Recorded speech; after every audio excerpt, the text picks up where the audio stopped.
जब भी हम एक हेल्दी डाइट की बात करते हैं तो सबसे ज़्यादा इम्पोर्टेंस प्रोटीन इंटेक को दिया जाता है।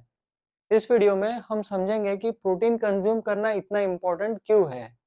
सबसे पहला रीज़न है मेंटेन्स एंड बिल्ड्स मसल। तो जब हम वेट ट्रेनिंग के साथ सफिशिएंट अमाउंट में प्रोटीन कंज्यूम करते हैं तब हमारे मसल्स मेंटेन और ग्रो होते हैं।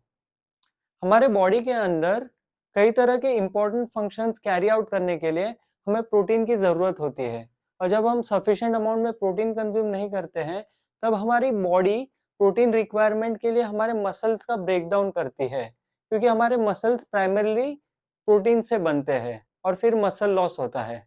इसलिए मसल लॉस प्रिवेंट करने के लिए और हमारे मसल्स को मेंटेन और ग्रो करने के लिए हमें सफिशिएंट अमाउंट में प्रोटीन कंज्यूम करना चाहिए। सेकेंड रीज़न है increases satiety and reduces hunger। High protein diet consume करने से हमारे सशाइटी हार्मोन लेवल बूस्ट हो जाते हैं और हंगर हार्मोन लेवल रिड्यूस हो जाते हैं। और इसके वजह से होता क्या है कि हम कम कैलोरीज कंज्यूम करके भी हमें लंबे समय तक फुलनेस वाली फीलिंग रहती है, जल्दी भूख नहीं लगती है, क्रेविंग्स कम हो जाते हैं और डाइट को फॉलो करना आसान हो जाता है। थर्ड रीजन है increases thermic effect of food।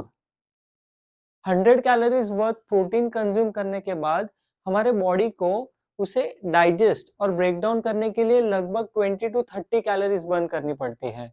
वही 100 कैलोरीज वर्थ कार्बोहाइड्रेट के ब्रेक डाउन के लिए लगभग 5 टू 10 कैलोरीज बर्न करनी पड़ती है और 100 कैलोरीज वर्थ फैट के ब्रेक डाउन के लिए लगभग 1 टू 3 कैलोरीज बर्न करनी पड़ती है। इसलिए जब हमारे डाइट प्लान में हम ज़्यादा प्रोटीन कंज्यूम करते हैं तब हमारा थर्मिक इफेक्ट ऑफ फूड बढ़ जाता है और इसके वजह से टोटल कैलोरी एक्सपेंडिचर भी बढ़ जाता है। फोर्थ रीजन है हार्मोन्स एंड एंजाइम्स। कुछ हार्मोन्स जैसे कि insulin, glucagon, human growth hormone ये प्रोटीन से बनते हैं और एंजाइम्स जो कि muscle contraction, digestion, blood clotting, energy production जैसे बॉडीली फंक्शंस परफॉर्म करने के लिए मदद करते हैं, ये भी प्रोटीन से बनते हैं। फिफ्थ रीजन है structural pillars. Keratin, collagen, elastin ये प्रोटीन से बनते हैं जो कि हमारे बॉडी टिश्यूज को एक स्ट्रक्चर प्रोवाइड करते हैं। जैसे कि केराटिन हमारे हेयर और नेल को स्ट्रक्चर देता है, कोलाजन हमारे बोन्स, लिगामेंट, टेंडन को स्ट्रक्चर देता है और इलास्टिन के वजह से हमारे लंग्स और आर्टरीज कॉन्ट्रैक्ट और स्ट्रेच होते हैं। सिक्स्थ रीजन है ट्रांसपोर्ट्स एंड स्टोर्स न्यूट्रिएंट्स। कुछ प्रोटीन्स हमारे बॉडी में न्यूट्रिएंट्स ट्रांसपोर्ट करते हैं और उन्हें ट्रांसपोर्ट प्रोटीन कहते हैं।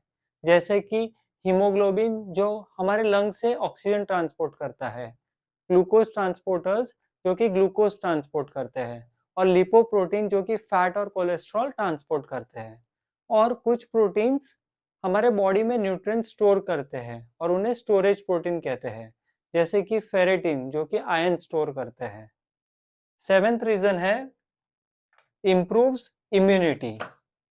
हमारे बॉडी में इन्फेक्शन, बैक्टीरिया, वायरसेस को फाइट करने के लिए जो एंटीबॉडीज चाहिए वो प्रोटीन बनाती है और इसलिए जब हम सफिशिएंट अमाउंट में प्रोटीन कंज्यूम करते हैं तब हमारी इम्यूनिटी बढ़ जाती है और हम कम बीमार गिरते हैं। I hope it helps. Thank you.